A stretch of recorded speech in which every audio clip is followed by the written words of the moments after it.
അയാളുടെ വേറെ ഹോബി ഈ പുഴക്കടവിൽ പോയി ആറ്റുവഞ്ചിക്കടയിൽ ഇരിക്കുക. ആറ്റുവഞ്ചിക്കടയിൽ നിന്ന് പുളിശ്ശേരി കടൽക്കട ഇതിനെതിരെ പഠനം പിടിച്ചു. അവര് കുട്ടി നിലവിളിച്ചു.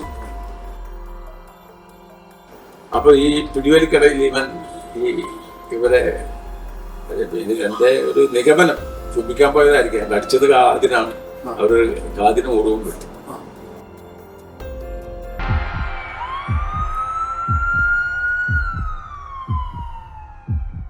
പ്രേക്ഷകർക്കും ഒപ്പം ടി വി ജോസിനും ചർച്ചയിലേക്ക് സ്വാഗതം. ഈ കഥാപാത്രത്തെ വിചാരണ വേളയിലേക്ക് വരുമ്പോൾ ഒരു അവസ്ഥ എന്താണ്? ഈ പ്രതികയുടെ കുറ്റസമ്മതം അതിനകത്തുണ്ട്.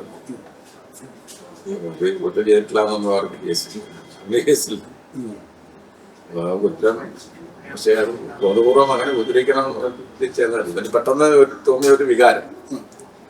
ഈ വിളിച്ചുകൊണ്ടിരിക്കുന്ന സ്ത്രീയുടെ അർത്ഥനഗ്നമായ ശരീരമൊക്കെ കണ്ടപ്പോ സ്വാഭാവികമായിട്ട് പുരുഷനുണ്ടാകുന്ന ഒരു വികാരം. അത് ആ വികാരത്തലത്തിൽ നിന്നാണ് ഈ സംഭവം ഉണ്ടാകുന്നില്ല. അപ്പൊ ഇവനെ ഉപദ്രവിക്കണമെന്ന് വിചാരിച്ച് പോയതുമല്ല. ഇവന് സ്ഥിരമായി മാത്രമല്ല, ഇവൻ പോലീസിനോട് പറഞ്ഞിട്ടുണ്ട്, ഞാൻ ഇങ്ങനെ വൈകുന്നേരങ്ങളിൽ സ്ത്രീകൾ കുളിക്കാൻ വരുമ്പോൾ ഈ കുളിക്കടവിലും ഇതിന്റെ പരിസരത്തൊക്കെ മുമ്പ് പോയിരുന്നിട്ട് കണ്ടിട്ടുണ്ട്. അതൊന്നും ഇവനെ ആരെയും ഉപദ്രവിക്കണോ തോന്നിയിട്ടില്ല. അപ്പം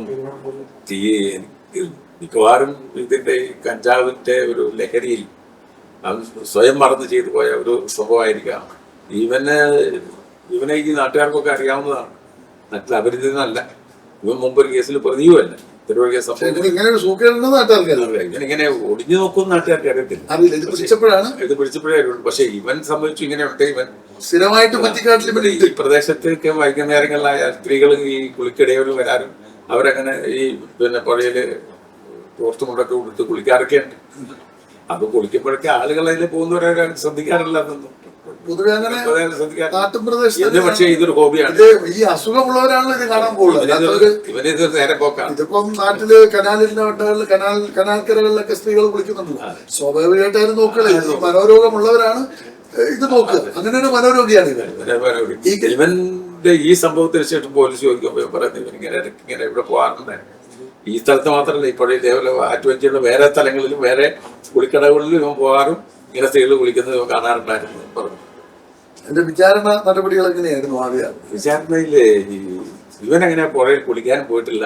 ഇവനങ്ങനെ ഒരു സംഭവം ഇല്ലാന്നായിരുന്നു ഇവരുടെ അത് വേറെ ആരോ ആണ്. അങ്ങനെ ഇവൻ ഒരു ചെവി അടിച്ചു പറിക്കാനും ശ്രമിച്ചിട്ടില്ല. ഭാഗ്യത്തിന് കാതിൽ കമ്മലൊന്നും പുറത്തു പോയി. അല്ലെങ്കിൽ മോഷണം കൂടി വന്നു. മുറിവേറ്റു ചെവിക്കുന്നത്. ഏത് ചെവിക്കാന്ന് ഞാൻ ഓർക്കുന്നില്ല. പ്രഭാവം ചെവിയാണ്. അത് അതിനെ കുറിച്ച് എന്താവും പറയുന്നത്? ചെവി കടിച്ചു മുറിക്കുന്നത്. ചെവി കടിച്ച് അത് ഇവൻ ഈ പിടിച്ച് ശരീരത്തിൽ വേറെ മുറിവുകൾ ഉണ്ടായില്ല. ഓരോരുത്തർ മുറിവുകൾ ബലമായി കടിച്ച് പിടിക്കുക. എൻ്റെ ഒരു ഞാൻ മനസ്സിലാക്കുന്നത് അവൻ ഈ ചുംബിക്കാനുള്ള ശ്രമത്തിനിടയിൽ ഈ സംഭവിച്ചു പോയ ഒരു കാര്യമാണ്. ഒരു ആവേശത്തിൽ വലിയ പോലെ ലൈംഗിക വൈകൃതമൊക്കെ ഉള്ള ആളാണെന്ന് നമുക്കറിയില്ല. പല പോലത്തിലും പല ഭാഗത്തിലും ഉണ്ടാവില്ല ഇതിന്റെ ഒരു പ്രകടനങ്ങൾ. ഇതിന്റെ വിചാരണ ഇൻ ക്യാമറയാണോ ശരിക്കും ഐറ്റംസ് ഉള്ളത് കൊണ്ട്? അന്നത്തെ കാലത്ത് ഇൻ ക്യാമറയാണ്. ഇൻ ക്യാമറയല്ല, ഓപ്പൺ കോർട്ടിൽ തന്നെയാണ്. അപ്പൊ ഈ സ്ത്രീ മൊഴി കൊടുക്കാൻ വരുമ്പോൾ സ്ത്രീയുടെ അവസ്ഥ എന്തായിരുന്നു? കാരണം തന്നെ ഒരു കടന്നു പിടിച്ച ഒരു കേസ് കൂട്ടിൽ വന്നിട്ട് വളരെ ധൈര്യത്തോടെ കൂടി ആ സ്ത്രീ പറഞ്ഞു ഇവനാണെന്ന് ഭയപ്പെടുത്തുന്നു. ചുംബിക്കാൻ ബലാത്സംഗം ചെയ്യാൻ ശ്രമിച്ചു എന്നൊക്കെ സ്ത്രീ വളരെ കൃത്യമായി പറഞ്ഞിട്ടുണ്ട്. അതിനൊന്നും ഡിഫൻസിൽ എതിരായിട്ടൊന്നും ഈ സ്ത്രീയുടെ അടുത്തൊന്നും മൊഴി കിട്ടാൻ സാധ്യതയുണ്ട്. അല്ല, നിങ്ങളെ ചീഫിന് വളരെ കൃത്യമായി ക്രോസിൽ അവര് കുറെ ചോദ്യങ്ങൾ ചോദിച്ചിട്ടുണ്ടാവില്ലേ? അവർ പറഞ്ഞ കാര്യം റിപ്പീറ്റ് ചെയ്തു. പ്രോസിക്യൂഷനോട് പറഞ്ഞ കാര്യം റിപ്പീറ്റ് ചെയ്തു എന്നല്ലാതെ അവർ വേറൊന്നും പറഞ്ഞില്ല. അവർ പറഞ്ഞു ഇവൻ തന്നെയാണ്, ഇവന്റെ കൃത്യമായി അറിയാം, ഇവനാ നാട്ടുകാരനാണ്, ഇതിന് മുമ്പ് അവനെ കണ്ടിട്ടുണ്ട്. പക്ഷെ പുഴയിൽ വെച്ചിട്ടുണ്ടോന്ന് ചോദിച്ചപ്പോൾ പുഴയിൽ വെച്ച് അങ്ങനെ കണ്ടിട്ടില്ല. പക്ഷെ നാട്ടുകാരനാണ്, ഇവിടെ ഉള്ള ആളാണ്. കണ്ടുപരിചയമുള്ള മുഖമാണ്. ആരാണെന്ന് അറിയില്ല, ആളെ കണ്ടുപരിചയം അറിയുന്ന ഒരു ഈ ചെവിക്കേറ്റ മുറിവില്ലാതെ വേറെ ദേഹത്ത് മുറിവൊന്നുമില്ല. വലിച്ച് നിലത്തിടുമ്പോഴോ അങ്ങനെ വലിച്ച് നിലത്തൊന്നും വീഴുന്നില്ല. ഇവര് നല്ല ആരോഗ്യമുള്ള സ്ത്രീ, ഇവനേക്കാൾ ആരോഗ്യ സ്ത്രീക്കുണ്ട്. ഉണ്ട്. ഈ ആരോഗ്യമില്ലാത്ത സ്ത്രീ ആയിരുന്നു ഇവന് വിധേയമായി പോയെന്ന് ചിലപ്പോൾ. ഇവന് ഒന്ന് കഞ്ചാവാണ്. അന്നേരം ഈ സ്ഥലത്ത് ഈ കഞ്ചാവിന്റെ ലഹരിയിലാണല്ലോ ഇവന് ഈ സംഭവം ചെയ്യുന്നത്. അതുകൊണ്ട് ഇവരെ മുറുകെ പിടിക്കാനോ അങ്ങനെയൊന്നും കഴിയില്ല. അതിന് സാധിക്കുന്ന സ്ത്രീയോ അല്ല, നല്ല ആരോഗ്യവതിയായ സ്ത്രീയാണ്. ഈ പ്രതിയെ അറസ്റ്റ് ചെയ്ത് അന്നേരം തന്നെ റിമാൻഡിലായിട്ടുണ്ടാവില്ല. ആ റിമാൻഡ് കാലാവധി കഴിഞ്ഞ് ജാമ്യത്തിൽ ഇറങ്ങിയ ശേഷമാണ് വിചാരണ വരുന്നത്. അതിനുശേഷമാണ് സംഭവം കഴിഞ്ഞ് എനിക്ക് 2-3 വർഷം കഴിഞ്ഞ ശേഷം. അപ്പോഴത്തേക്ക് ഈ പ്രതിയുടെ അവസ്ഥ എന്തായി? അപ്പോഴത്തേക്ക് ഈ പ്രതി നല്ല മനുഷ്യനായിരുന്നു. ഇവ പിന്നെ കഞ്ചാവലിയൊക്കെ നിർത്തി അതിനുശേഷം ആ സംഭവത്തിന് ശേഷം അവനെ പിന്നീടൊന്നും കണ്ടിട്ടില്ല. പക്ഷെ അവന്റെ ഒരു പെങ്ങളുടെ ഭർത്താവ് എന്റെ നാട്ടുകാരനായ ഒരാളാണ്. നല്ല മര്യാദക്കാരില്ല. ശിക്ഷ ഒക്കെ കഴിഞ്ഞ് അപ്പീൽ പോയി. അപ്പീലിലും കൺഫേം ചെയ്യാൻ അതിനുശേഷം ഒരു ആള് വരുവാൻ മാറ്റം സംഭവിച്ചു. ഈ ബലാത്സംഗ ശ്രമ കേസിലും ബലാത്സംഗ കേസിലൊക്കെ ഈ വിചാരണയുടെ ഒരു റൊട്ടീൻ എങ്ങനെയാ സംഭവിക്കും? ബലാത്സംഗ കേസൊക്കെ ആണെങ്കിൽ താൻ ക്യാമറ ഈ ബലാത്സംഗ ശ്രമത്തിൽ ക്യാമറയുടെ ആവശ്യം വരുന്നില്ല. ഇതിനകത്ത് എത്ര സാക്ഷികൾ ഉണ്ടായിരുന്നു? കേസിൽ മൊത്തം സാക്ഷികൾ ഒഫീഷ്യൽ വിറ്റ്നസ് കൂടാതെ 3-4-5 വിറ്റ്നസ്സുണ്ട്. ഒന്ന് സീൻ മാസ്റ്റർ, സംഭവസ്ഥല മാസ്റ്ററിലെ സാക്ഷികൾ.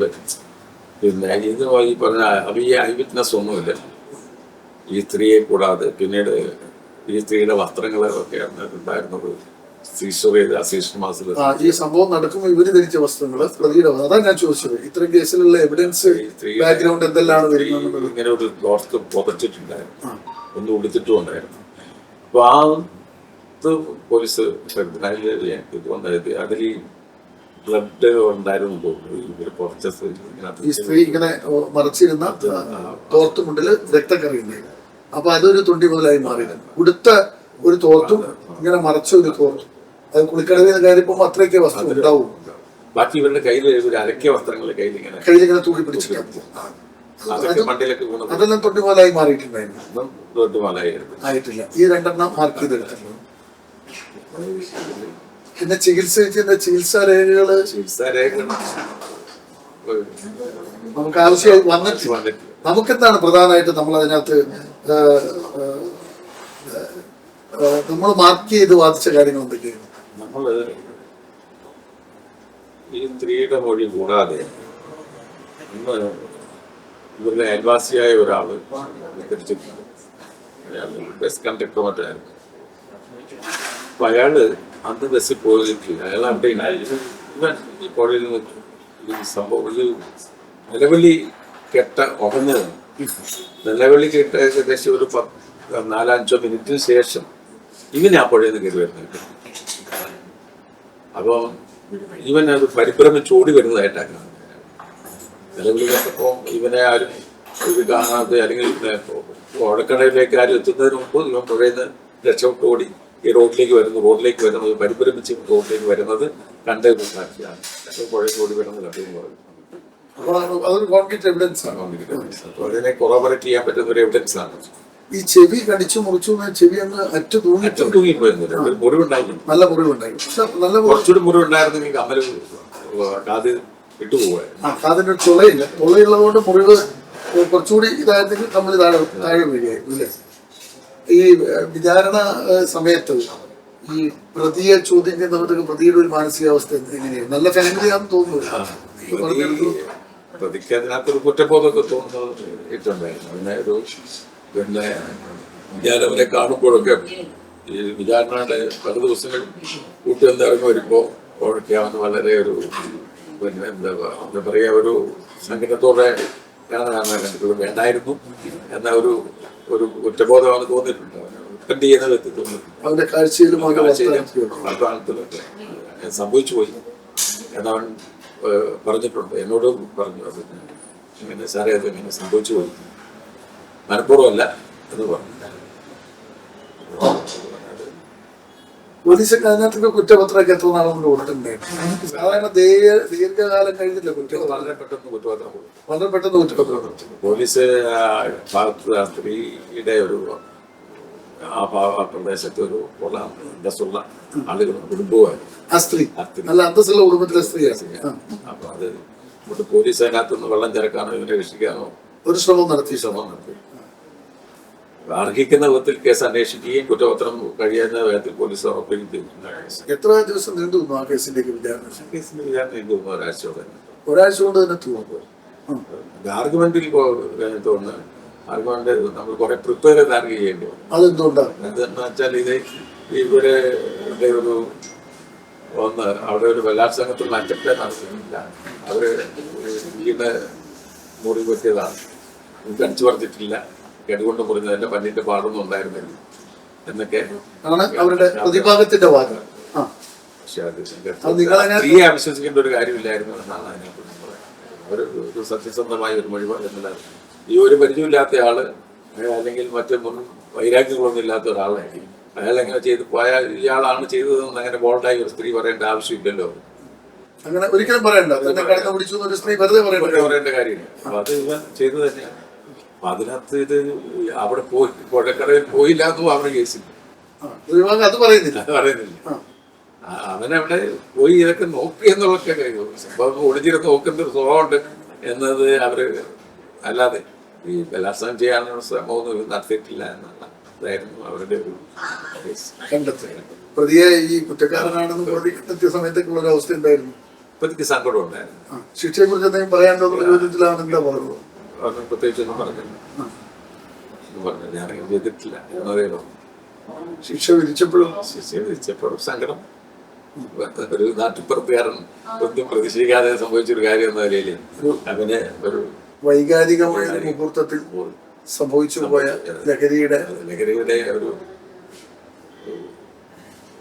സ്വാധീനത്തിൽ സംഭവിച്ചു. എത്ര നാളാ ശിക്ഷ കൊടുത്തത്? 3 വർഷം. 3 വർഷം കഠിനമുള്ളൂ. പക്ഷെ അങ്ങനെ ആ ശിക്ഷ കൊടുക്കുമ്പോ സത്യത്തിൽ അന്നേരം തന്നെ ബേലി കിട്ടൂലേ? അതെങ്ങനെയാ അതിന്റെ നടപടി? അത് പിന്നെ ജാമ്യക്കാരൊക്കെ നേരെ ജയിലിലേക്ക് പോകണ്ട. അപ്പൊ അതെങ്ങനെയാണ്? അപ്പീലിന് വേണ്ടിട്ട് അതെങ്ങനെയാണ്? കോടതി ഇപ്പൊ 3 വർഷം കഠിന തടവിന് ശിക്ഷിച്ചു എന്ന് പറഞ്ഞാല് അത് പിന്നെ അപ്പീലിന് സാധ്യതയുണ്ടെന്ന് പ്രതിഭാഗം വക്കീല് പറയും. അപ്പീൽ പോകുന്നുണ്ടെന്ന് പറഞ്ഞാൽ അതിന് അപ്പീൽ പീരിയോഡ് അനുവദിക്കുമല്ലോ. എന്നിട്ട് വിധി സസ്പെൻഡ് ചെയ്യും അന്നേരം തന്നെ. അപ്പൊ തന്നെ എന്നിട്ട് അപ്പീലില് പോകുന്നു പറഞ്ഞാൽ ആ പ്രതിക്ക് ശിക്ഷിച്ചാലും ജയിലിലേക്ക് പോകേണ്ട ജാമ്യം കൊടുക്കും. കോടതി ജാമ്യം കൊടുക്കും. അപ്പൊ ശിക്ഷിക്കുമെന്ന് ഉറപ്പായി കഴിഞ്ഞാൽ ഇങ്ങനെ ജാമ്യക്കാരെല്ലാം റെഡിയാക്കി നിർത്തും. പ്രതിഭാഗം റെഡിയാക്കി നിർത്തും. അങ്ങനെയാണ് അതിന്റെ. ഇപ്പൊ കോടതി ഇപ്പൊ 3 വർഷം ഇവനെ കഠിന തടവിന് ശിക്ഷിച്ചാലോ മറ്റേ ഡോക്ടർ കേസിൽ നേരത്തെ അപ്പൊ എത്ര വർഷത്തിൽ കൂടുതലാണ് നേരെ ജയിലിലേക്ക് പോകേണ്ടി വരിക? 3 വർഷത്തിൽ കൂടുതലാണെങ്കിൽ നേരെ ജയിലിലേക്ക് 3 വർഷം വരെയാണെങ്കിൽ അപ്പൊ തന്നെ ആ വിധി സസ്പെൻഡ് ചെയ്തുകൊണ്ട് അപ്പീലിന് പോകാനുള്ള സാഹചര്യം ഒരുങ്ങി ജാമ്യം കിട്ടിയില്ല.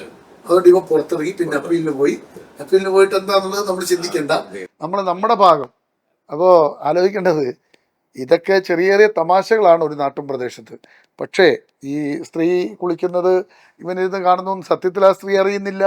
ഇവനിങ്ങനെ സ്ഥിരമായി കാണുന്നുണ്ട്. നാട്ടുകാരോട് ഇവൻ പിന്നീട് പറഞ്ഞപ്പോഴാണ് അറിയുന്നത്. അപ്പോഴാണ് നാട്ടുകാരൻ ഇവൻ ഇങ്ങനെ ഒരു വിദഗ്ധനാണെന്ന് അറിയുന്നത്. പക്ഷേ ഒടുവിൽ പിടിക്കപ്പെട്ടപ്പോൾ സംഭവിച്ചതെന്താ? അവൻ ഈ സമൂഹത്തിന് മുന്നിൽ വളരെ മോശക്കാരനായി. അവനെ കോടതി ശിക്ഷിച്ചു, വിചാരണ നേരിടേണ്ടി വന്നു. ആ സ്ത്രീക്ക് മുന്നിൽ, പോലീസിന് മുന്നിൽ അവൻ കീഴടങ്ങേണ്ടി വന്നു. ഇതാണ് മനുഷ്യൻ്റെ ചില സമയത്തുള്ള കൈവിട്ട കളികൾ കൊണ്ട് സംഭവിക്കുന്നത്. അപ്പോൾ നല്ല ജാഗ്രത പുലർത്തുക. മനസ്സ് പലതും നമ്മളോട് പറയും. കൊച്ചു കൊച്ചു സുഖങ്ങൾക്ക് വേണ്ടി നമ്മൾ പിറകെ പോകുമ്പോൾ പതിയിരിക്കുന്ന നിയമത്തിൻ്റെ വാളുകൾ നമ്മളുടെ ഓർമ്മയിൽ ഇടയ്ക്ക് വരണം. അതുകൊണ്ട് കൊച്ചു കൊച്ചു സന്തോഷങ്ങളുടെ പുറകെ മറ്റുള്ളവരുടെ സ്വകാര്യതയിലേക്ക് എത്തി നോക്കുന്നവർക്ക് ഒരു മുന്നറിയിപ്പാണ് ചാർജ് ഷീറ്റിലെ ഈ എപ്പിസോഡ്. പ്രേക്ഷകർക്കും ഒപ്പം പി വി ജോസിനും നന്ദി, നമസ്കാരം.